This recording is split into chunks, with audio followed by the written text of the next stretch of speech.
Hello, hello, hello. Good morning. Hopefully you can hear me, you can see me. Turn the light. Yeah. Yep. Hello, everyone. Good morning. Let me move, adjust my screen. Can you do that? Can somebody confirm that you can hear me? Guys, can you hear me? Let's see comments. Yes, all good. All right. Good morning, everybody. Sorry, we're running a little late, few minutes late. It is my honor to speak before you guys. Okay. And thank you for having us at your college for hackathons and everything. Hope you guys can hear me. My name is Mahesh Chand. I'm a founder of CSharp.com, also known as CSharpCorner. And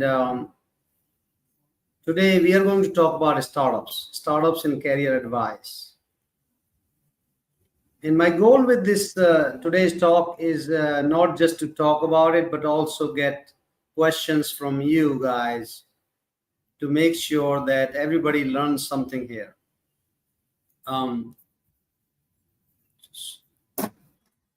You get my phone right here?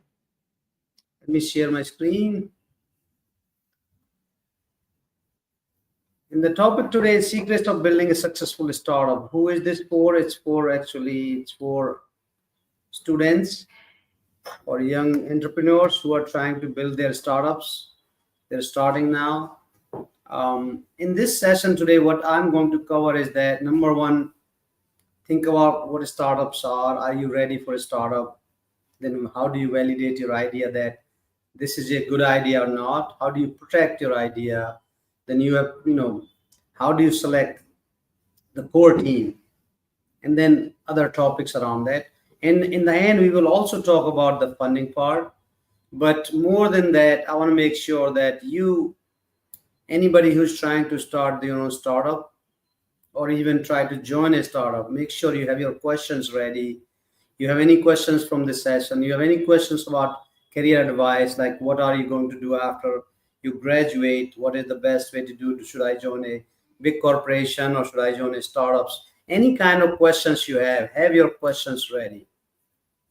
Little bit about me. My name is Mahesh Chand. I'm founder and CEO of Mindcracker, CSharp.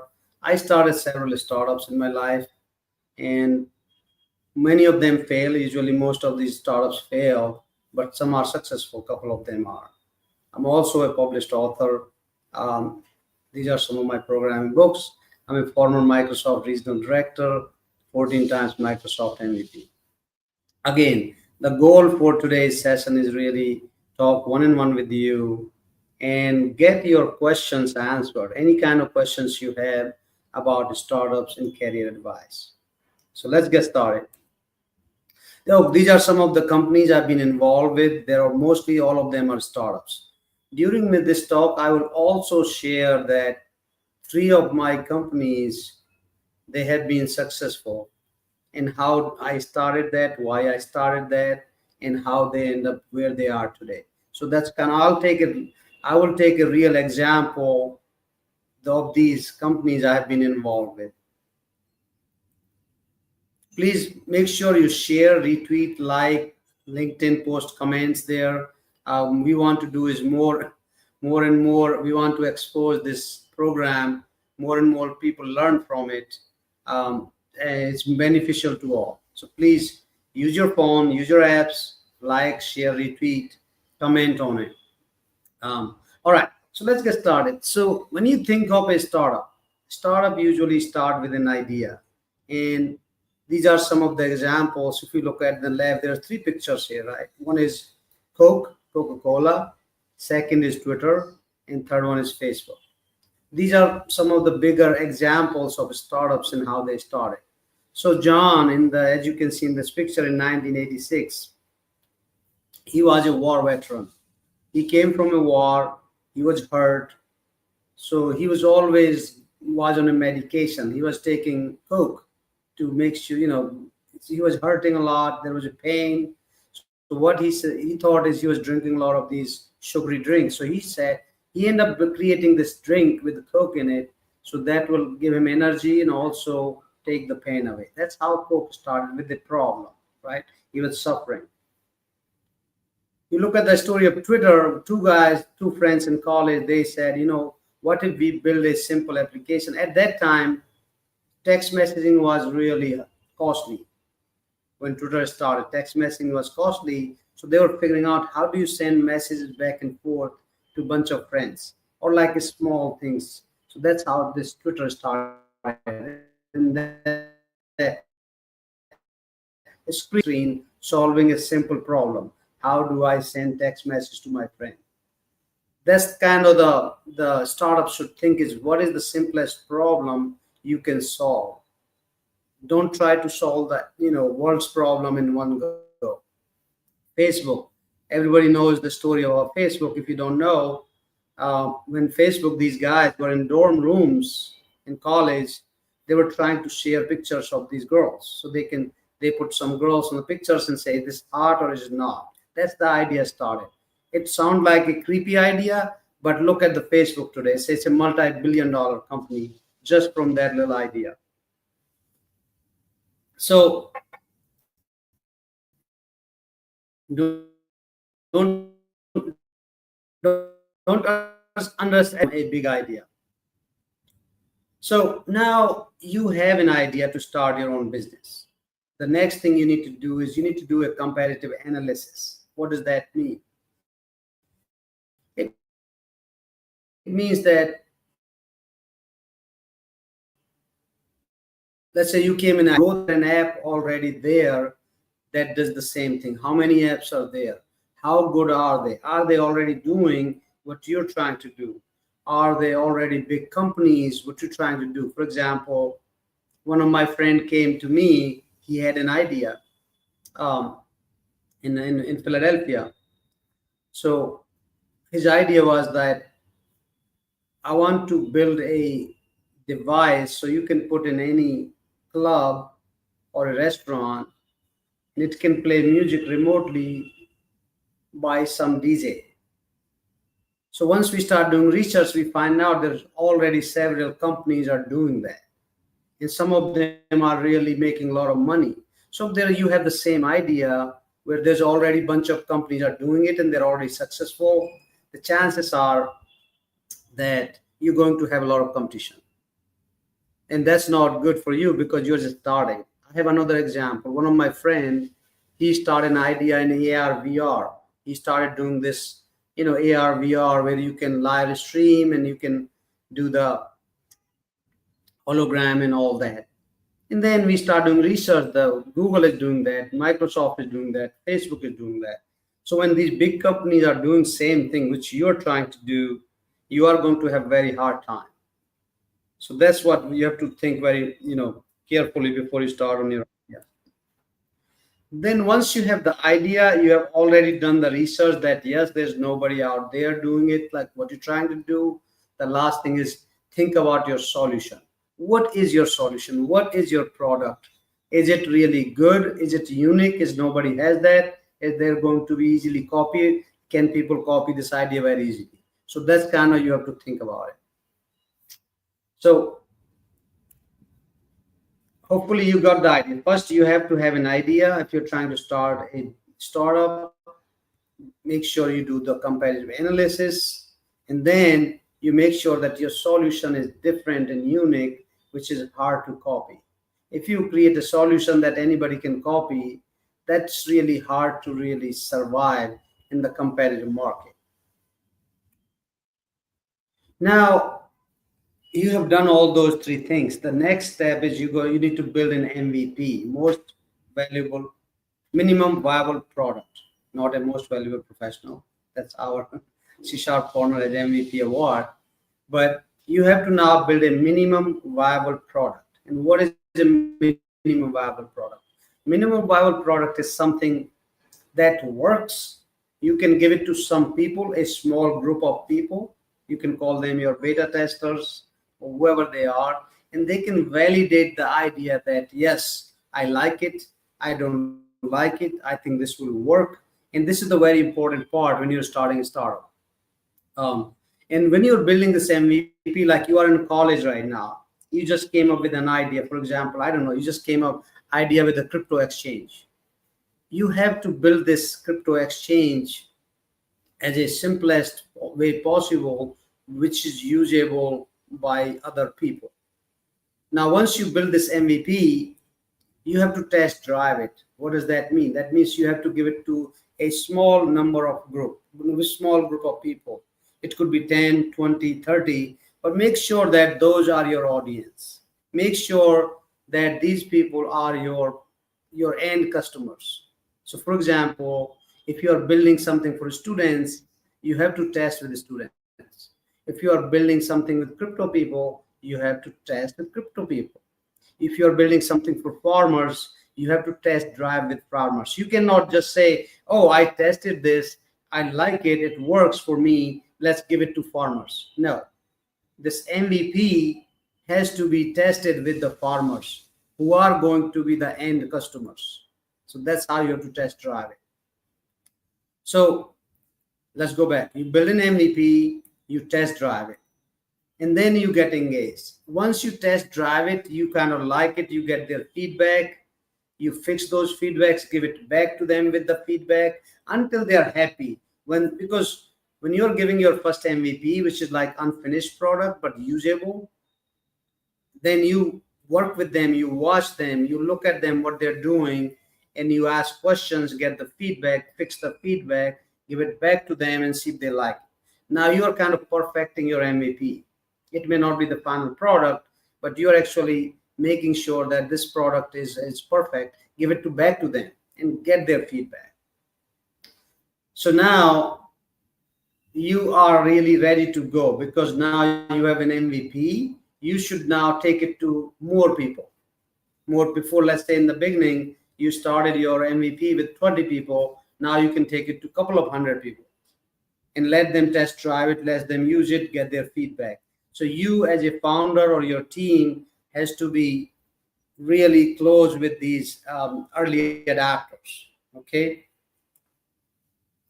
Now, during this during this product development, even MVP, there is going to be a feedback where you may have to tweak things, you may have to change things. Some things you have to put which you don't like, something you have to remove which you don't like. So it's really not about you. While initially idea is from you, it's your idea, but end of the day, it is the end customers who will decide if they want it or not. Okay, if they're asking for a change, you have to change because you're trying to sell them. End of the day, your goal is to make money. A business's goal is simple: to make money from end customers. If business doesn't make money, it will fail. Perfect example is Amazon. Do you guys know how Amazon makes their most money now? Anybody want to answer that? How Amazon makes most money? They are in a cloud business, right? Amazon AWS is their biggest cloud. It's number one cloud in the world. But how did Amazon started? Anybody knows that? Some of you guys are young, you may not know that, but Amazon started selling old books online. They were one of the first company. They would take old books, put on a website, other people can buy these old books. That's how Amazon started. Can you imagine that? Now nobody goes and buy old books there anymore. Amazon, you're using to buy everything else there. You're buying new books, you're buying products, people are ordering cars on Amazon now. But besides that, it makes a lot more money from the cloud business, which has nothing to do with the books. So that's what I meant by pivot. Be open, adapt, and pivot means over the time you will learn from customers what they want. You may come up with a better idea, new ideas, and you may have to pivot from your original idea. So some founders, they are very stubborn, they don't want to change, they don't want to pivot, and they fail, and those companies shut down. Look at the lot of mobile companies, right? Mobile companies like BlackBerry, all those companies, they didn't want to adapt to the newer product. When iPhone came, they all now die. So as a startup founder, you'll have to be always open to this adapt and pivot. So far we what we learned, we learned about, okay, so let's take a quickly recap here. You have an idea, you did a comparative analysis, you said this is good to go. You have an idea of the solution, what you're trying to build here, which is unique. You build an MVP, you test drove it with your end customers, you got engaged, and you are now open to adapt and pivot and so on and so forth. So far, so good. Now, let's think about a building as a team. Building as a team is very important part for any startup. And the data shows that a startup that has three founders, two or three founders or co-founders is the most successful. And the reason for that is sometimes not only you get different ideas from different people, but they have different skill sets. They also support each other when time is needed. Because startups is a journey. When you start a startup, it's a rough road. It's not easy to ride. Okay, there's a lot of bumps in the ride, on the way. So you are sometimes you have a hard time. Stay positive, stay motivated. Run out of money. It happens all the time. So it's important to have good co-founders. And when I say co-founders, it's similar to like getting married, right? When you get married, you have a wrong partner, your whole life will be ruined, right? The same thing is startups. Startups is if you don't have good co-founders and good team, it affects everything. So it's very important to find a good co-founder. And the key is if there are two people or three people, try to find somebody who complement your skill set. So if you are a technical person, you probably need somebody who can sell because those both things are needed. If there are two co-founders, they're both technical. It happens all the time. We are working in a room. We are both technical. If you want to add new team members, you want to try to get somebody from business background, somebody from sales and marketing background, somebody from finance background. Depending on the business and the startup, you try to complement the skill sets you don't have. So that's the co-founders and team. Now, advisors are very important for a startup. Advise if you are a young student or young founder and you don't have advisors, you will run into a lot of problems, especially when raising funds. And if you have good advisors who are already proven, they are expert, they are experienced, they have relationships, they have connections, then anybody comes in, especially investor, they see, oh, you have this advisor. Let's say you get an advisor who's really successful. Say Elon Musk, for example, is advisor on a company, he'll get easily funding without just because Elon Musk is advisor on the company. And that's just an example. It doesn't mean that everybody gets Elon Musk, but if you get somebody who has already done that, for example, if your startup is, let's say, farming, if you have somebody minister of farming, now everybody knows that it's easy to get to the next stage, which is funding and so on and so forth. And then later thing, one more thing comes is that the board will be needed later. That's not something you need to worry about right now. But these are the four core components of building a team. You need co-founders, advisors, the core team, the board. The core team is very important. Core team is the people you want in the company who believes in your idea. Otherwise, you are going to have a hard time to motivate them, to incentivize them, to keep them moving, building the product and launching it. So that's the team. How do you build the team? Again, keep your questions ready. I'm just going through some of the points I should talk about. I know you may have more questions about any of these topics. So have your questions ready. In the end, I'm going to take your questions. And trust me, we have a lot of time. We have 1 hour. So we are only 20 minutes in the session. So we'll take all your questions, as many possible. So get funding. So in my experience, what I found is the most complicated and the hardest part in a startup is that getting funded from outside. So how most startups start is initially they use their own personal money. Sometimes you don't really need money because you're building an MVP. So you just build your sweat equity yourself. You're just building yourself. Then you build an MVP. Now you need a little bit of money. The easiest way is to go to friends and family. Now, not everybody has friends and family, they have money. So this could be somebody who's extended, like your uncle or somebody who believes in it, or you met somebody. One thing I would recommend everybody is if you are trying to build your startup and you are going into this path, onto this path where you say, I'm going to do my startups, the best advice I can give you is that build your network, build a strong network. Go meet people who are in startups. Go if there's startup events happening in your city, there's something online, connect with people on LinkedIn. You have to find people and start connecting, because that's the way you get most help. So, yeah, how do you get funded? Number one, personal savings. If you have your own money, use that. Friends and family money. Then after that, it comes angel investors. Angel investors are investors who spend smaller amount of money in very early stage companies when you just launch an MVP or you just starting. Sometimes you didn't even launch an MVP. But these days, most of the investors, what they look for is at least you have an MVP, you have some people are using it, it's kind of working.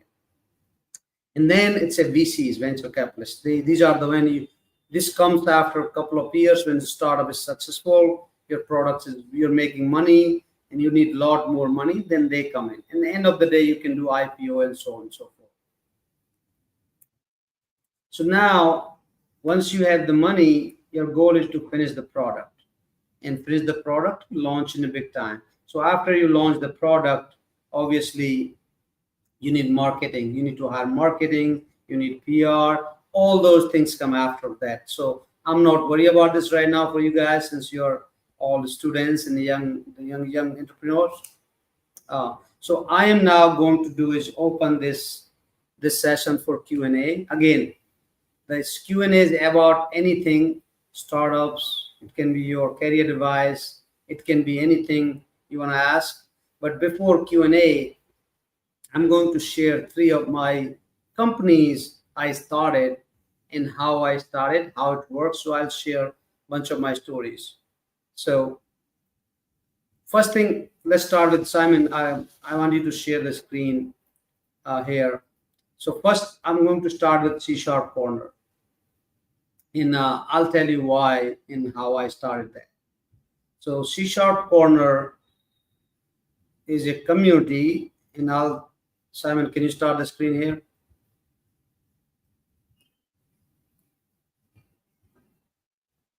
Simon, where did you go? So I can share too, right? Yes? How? All right, let me load this. If you guys weren't able to, okay, video, image, share screen. Yes. Okay. All right, so I'll screen this. I'll share my whole screen. Let's do this.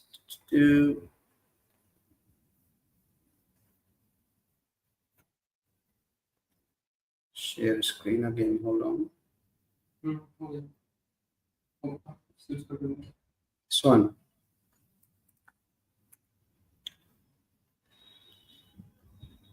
Okay, so here we go, right? So I will share this now.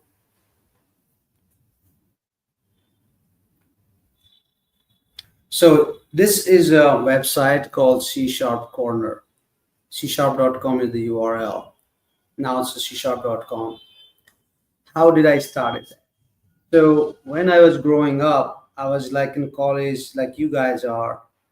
I graduated from India, obviously, and I went to US. But when I was in India, I always thought, is what if there's a place where we can learn programming for free, we can connect with other people, ask questions, and network, and somebody's experience, they can share their advice there. We can meet in person and so on and so forth.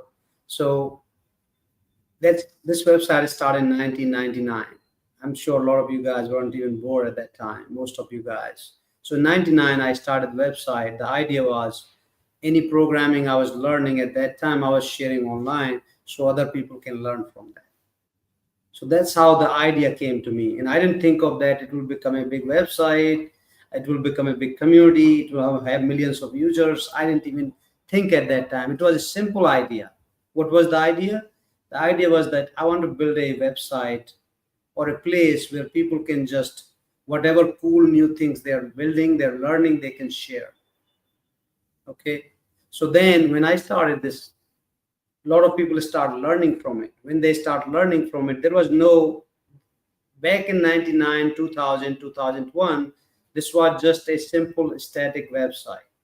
There was no submission, there was no database, there was nothing like that. So after that, people start learning from this and they start sending me emails, say, hey, I learned from your website. Can I share my ideas? Then I said, yes, send me what you want me to publish. So these guys will send me the text documents, the HTML, and I will manually go and publish on this website. So I was working at, in a job, and then I was also publishing this at night. So more and more people start publishing on this. Then Google picked it up. We start coming in Google searches a lot. Google wasn't new at that time. It was almost launching it. No, nobody knew Google, but some programmers knew that. So Google start coming more in Google. Then more later people start coming. They ask, can we start question answer on this? I have a question about, can we do that? So we launch a forums on it. Then somebody says, oh, what about some, I want to write a tutorial. I want to write an ebooks. Over the time, over the years, we keep innovating it. And now this is a full-fledged community. Here you can learn. You can learn, if you are a student, you can learn React here. There's a learn section. You can go learn React. You can see all the latest news on tech. So you see the top stories right here.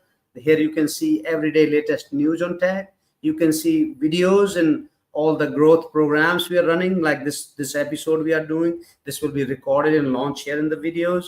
We also have a growth options where you can take certifications, you can take challenges, quizzes, right? In the right side, you can see there's a leaderboard, there's yesterday's leaders. So now you can also see a lot of people are publishing articles. They are asking questions on there's a news post. Now it's a full-fledged community. It took us 25 years to reach to this stage, but we have been evolved. I'll tell you a story. When I started this website, after that or same time, there were many websites started similar to this, but they almost failed. Why? Because they couldn't innovate, they couldn't adapt. They just kept the website similar and they all disappeared, most of them. Few of them became really successful. Like, for example, LinkedIn started after us, Stack Overflow started after us, GitHub started after us. They all became very successful. However,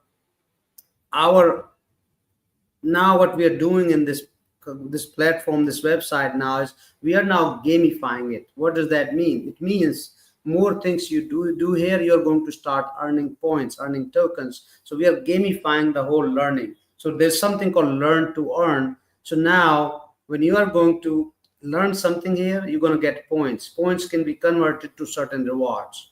So this is kind of how I started. And now we have millions of users on this website. We have 3+ million registered members, and we have 20+ million or more visit this website every year. So this was one idea that just kind of startup became this big community. Hope you're learning something. Keep your questions coming. Now I'll share one more idea. Let me open one more website.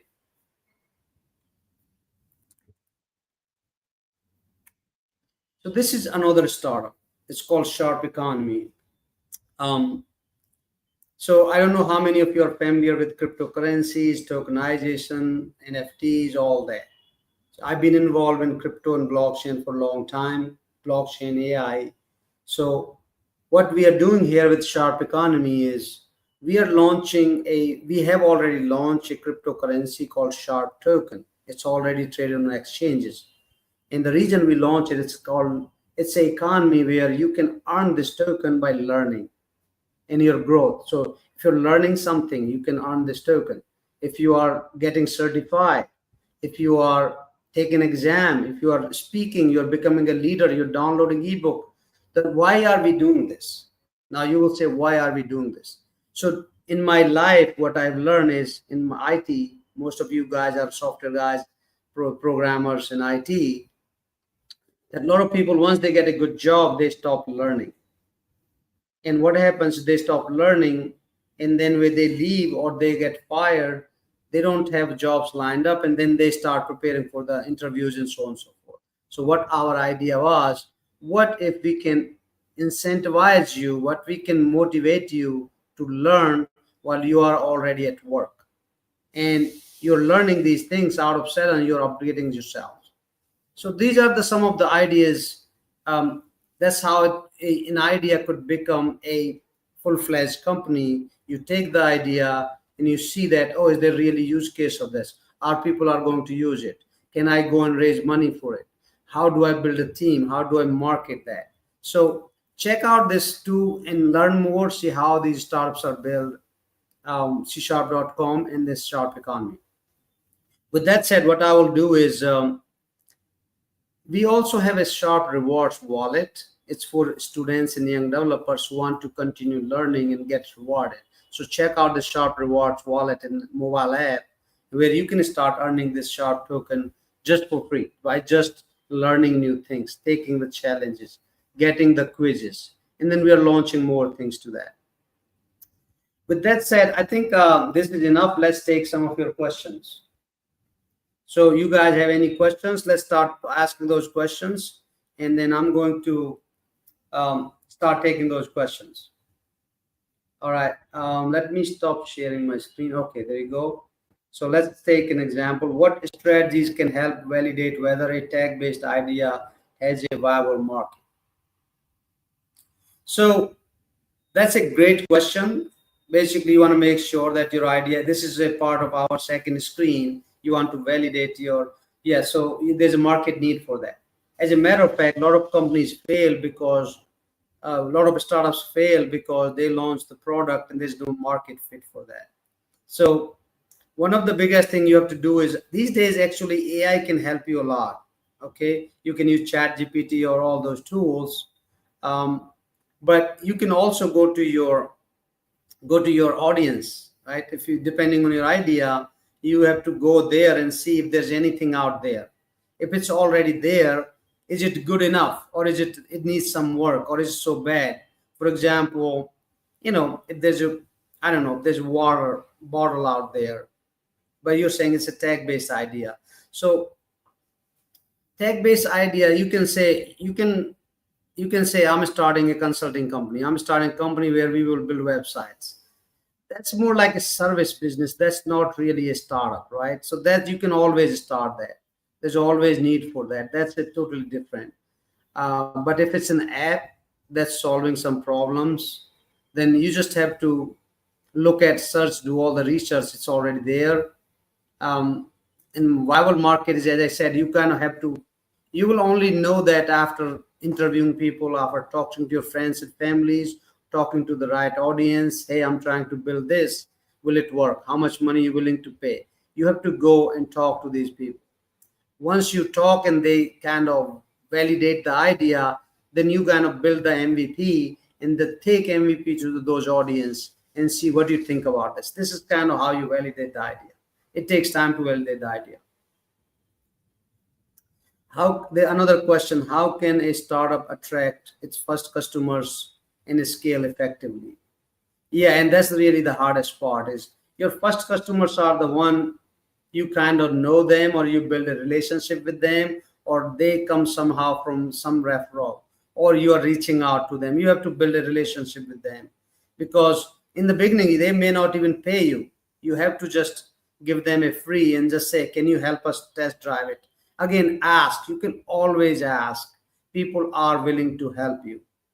That's the good part. A lot of students, they are shy and they don't ask, but you will be surprised that so many people are willing to help you, um, if you ask, and you have to ask the right people. It's really just going there. The scaling part is a little bit hard. Scaling is not as easy as it seems, because scaling requires a lot of resources, the team, the funding, and so on and so forth.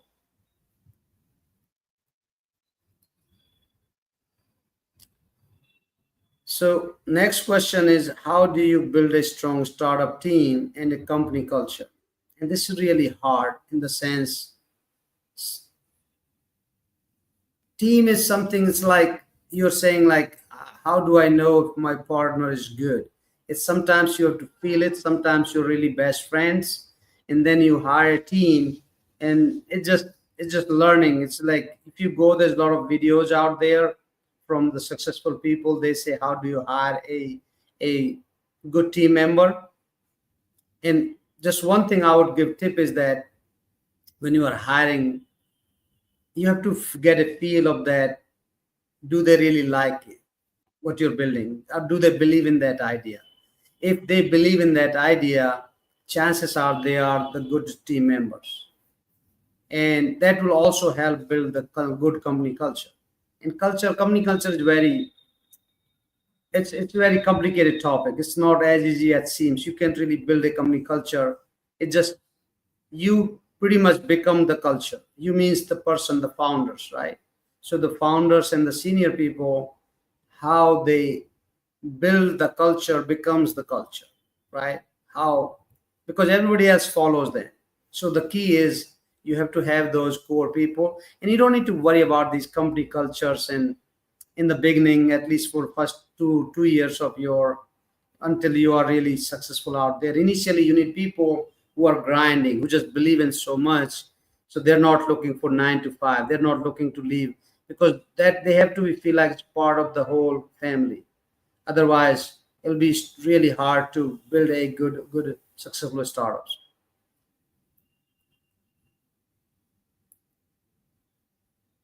How can a startup differentiate itself from in a competitive market? Yeah, so first of all, if you are going in a competitive market, you're already in the wrong path. But it doesn't mean you cannot go in there, because you may love the idea a lot. So innovation is the key here. You have to innovate faster. There are three things a successful company needs, right? Cheaper, faster, better. Cheaper, faster, better. That's a simple rule. Are you cheaper? Are you faster? Are you better? And how are you better? Innovation is the key here. Look at Tesla. When Elon Musk started Tesla, it wasn't because there was not enough car. There's a lot of cars already there. Cars are there. So it's a car company in the beginning, even though it was a tech company. But still, the end product where they make money is cars, selling cars. So what they did, they said, okay, we are going to be innovative car company. So they said, we are going to create electric cars. So you don't need gas, you don't need diesel and petrol. That's how you have to think. Is your idea and your startup is how different it is. If you're building another, let's say you are competing with a car company, you're building another car, yeah, chances of failure are almost like 100%. Why would people want another car if it's similar to other car with the same price? Other cars already have a brand. So your cars has to be either cheaper and better, good looking, more modern, a better design, and cheaper, right? That's why Hyundai, if you look at the Hyundai, and these two companies are doing pretty well, is they have better design and they're cheaper and they give you better warranty. So you have to think of what people really want, what are their pain points, and how you're solving them. For example, if somebody's buying Audi, well, Audi is costly. Nobody else, everybody can't afford Audis, right? So, however, they're luxury car. So this is how you have to figure this out. And this is not really a question, is not, it's not black and white. It's just you have to figure that out by working more in there. You can always get advisors. That's where advisors help. Advisors are big help because they can save you a lot of time, money, and research, because they already know people, they have experience, and they're already doing this every day.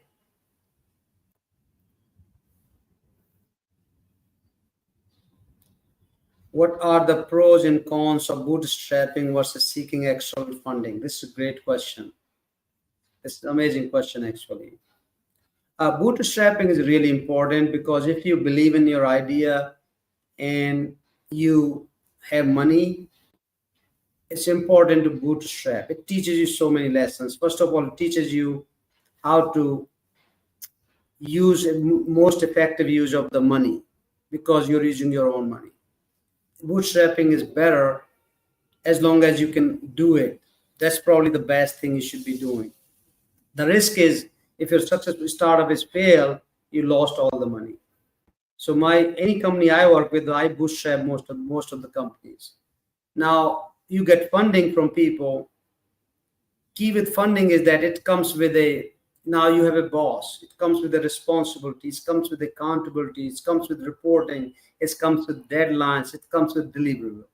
So if you can't meet lot of those things, it puts extra pressure on you. Sometimes pressure is good, sometimes bad.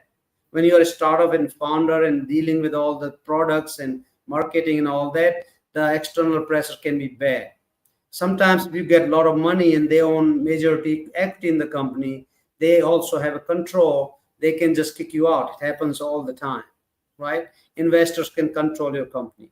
So even person like Steve Jobs were kicked out because they found a different CEO. So in the beginning, if you can do bootstrap yourself, that's probably the best option. But if you get funding from somewhere else, it's ideal to get smart funding. Smart funding is somebody you get funding from a strategic partner who are in the space. They can also help you grow your company in different ways. Like, for example, they can introduce to more customers. They can introduce to more founders. They can help you technical team with a strong advice and give you feedback or get your product to market faster. So when you look at these companies, like when you programs like Shark Tank, they may feel like they take a lot of, they take a lot of control, or like, let's just say they give you very small amount for the equity they can in companies, but they are strategic partners, means because of their relationships, they can help grow this company much faster because they can bring other partners. For example, if you have a consumer product and you want to go to a big chains like Walmart or these, and you get one of the Shark Tanks who has a relationship with Walmart, and Walmart like the product, out of sudden your product can go into thousands of stores and sell hundreds of thousands in products in a month. So that's how you have to look at that, and it comes with experience also. So when you young guys start, you're going to learn with experience. You don't know all the answers right away. All you can do is learn from experiences like somebody else who has done that.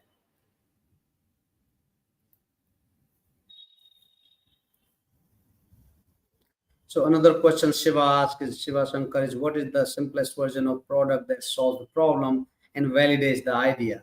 How can I quickly test and market? Minimum investment. So that's again great question. MVP. The product should be good enough that people feel that this is real. So if you're building a bicycle, you cannot just show them the wheels. It has to have wheels, frames, seats, handles, and some people can test drive it. I mean, it doesn't have to look fancy. It doesn't have to be strong enough. It doesn't have to have a lot of things in it, but at least people should be able to drive. If you are launching an app, delivery app, make sure that you have two people delivering the product from place A to B. If you're launching a food startups, make sure people can eat and taste the product. You may only have two products in there. That's it. You don't have to hundreds of them. So it has to have something that works, and people can feel like, okay, this is what it's going to be. How quickly? I mean, this is really up to you. Yeah. Next question is from Lakshman Gali. What are the key factors to validate a startup idea before investing too much time and money? Well, key factors are, if you have 5 users, 5 customers or 10 customers, and they love it, they like it, they want more, they are coming to you with more questions, they are giving you feedback, and they're engaged, then you know that this is working. And it's like, you launch, perfect example, let's say you start a tea company, you're selling tea, you're making tea, like chai, right? And people come and they love it, they give you feedback, this is great, and they keep coming back. That means it's working. It's simple. then you know that now you can go and spend too much time and money. Get feedback, be open to just ask them. Oh, a lot of good questions, guys. Ghost asked, how do you choose the right tech stack for your startup? Okay, that's a great question. So we spend too much time into tech because we are tech people. In reality, tech stack doesn't matter. Nobody cares. Businesses don't care of tech stack. Does Tesla really care that if your website is built in React or ASP.NET or Angular or Node.js? Doesn't matter. Nobody cares of tech stack. A tech stack is as long as it works, as long as you build an app. It doesn't matter if it works in, you build in native iOS in Swift, you build in React native, you build in HTML hybrid. Doesn't matter as long as users are using the app and they are happy with the user experience is the key. User experience is the key. Usability is the key. It works is the key. So tech stack is really plays no role. The reason you want to find it, you choose a right tech stack is the skill set you have in your company, the skill set you have in your team. What are you good at it? If the founder is technically expert and he is good at building React, using React and Node.js, that's what you should be building in. Because end of the day, all these tech from different companies, they just have one simple goal: build a product. Either it's a website or an app, it doesn't matter. So to me, right tech stack is the one you are most experienced in. You have to spend less money in it. You can move the fastest way possible. Whatever you can build in, you can build the top greatest stack, and but it's taking you 2 years to build, it's useless. But if you can quickly build in a 2 weeks in HTML and show it to something working, that's what. Remember, successful startups, faster, cheaper, better. Always keep those in mind. Whatever can move fastest, cheapest, and better. Better can come later. Initially, you want to move the fastest way possible because moving faster means saving you money. Moving faster also means getting your customers' feedback faster.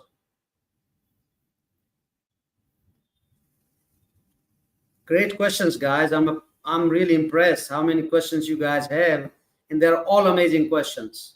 So it looks like this is a good group of people. Another question: why should I start up a company instead of joining a company with higher package? You should definitely not start a company if you are you are getting a good job. And starting company is a very risky.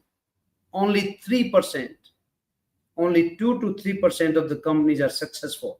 That means 97 to 98% of the companies fail. So all the time you're spending starting company is not for everybody. Even you don't get a good package.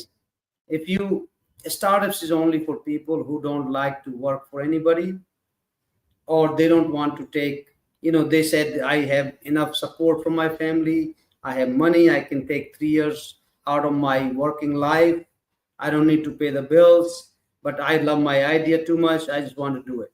Don't just do it because everybody's doing it. If your need is salary, if you need money, you're getting job in a good company already, what I would say is join the company, spend a few years, learn from that, learn from experience, because when you're working in a company, you are going to learn a lot of things. Yeah, startup is not for everybody. Great question.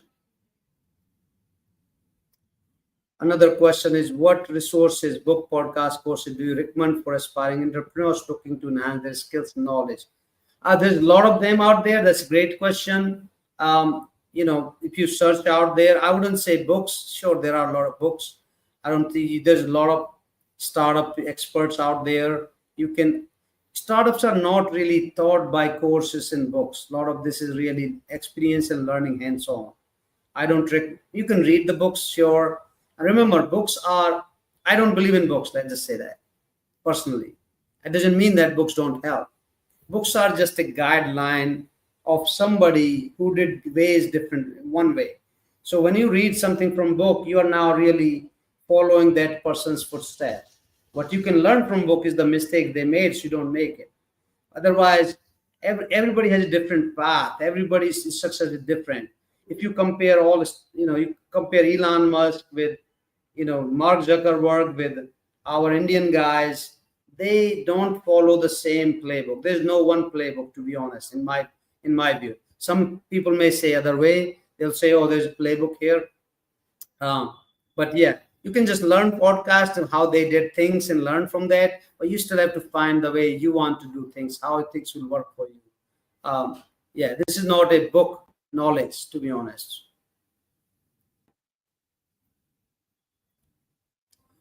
Okay, a lot of questions. Great. How can I identify emerging tech with real business potential? I mean, there's every year there's a research published on by different top publications that where what emerging techs are really in demand in coming years. You can even search, Chat GPT these days. You can give a good prompt. Prompting is the key, guys. Again, right now AI is everything. Learning AI, you don't even have to build with AI. You don't have to build LLMs. You don't have to do data science, even using AI tools effectively, using learning about these, prompts, how to craft amazing prompts. It's like AI tools are really there for help you, their assistants.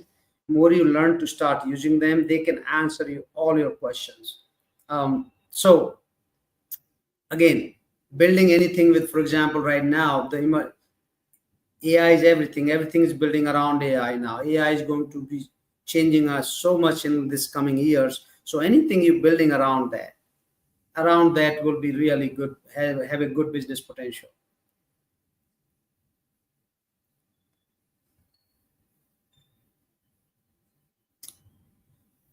I have a question. I need to place an MNC like Zoho. So what were the technical and non-technical skills I need to have, and how do I gain experience before my drive? Ravinder asked this question. Great question. If you're joining an MNC, it could be Zoho or Google or Microsoft. Good thing is they already publish their jobs. So if you go to LinkedIn or other portals and you search jobs in Zoho, you will see what kind of jobs they're listing. And in those jobs, you can see what kind of skill set they are hiring for, technical and non-technical both. And that's where you can then start learning. You can, C Sharp, for example, csharp.com. We have a lot of these courses. If the skill set is, Node.js, React, or C Sharp, or whatever, full stack developer, you can just learn from there. Also, follow their accounts, right? All these companies have accounts. For example, Zoho may have a Zoho HR where they are always posting and what they're talking.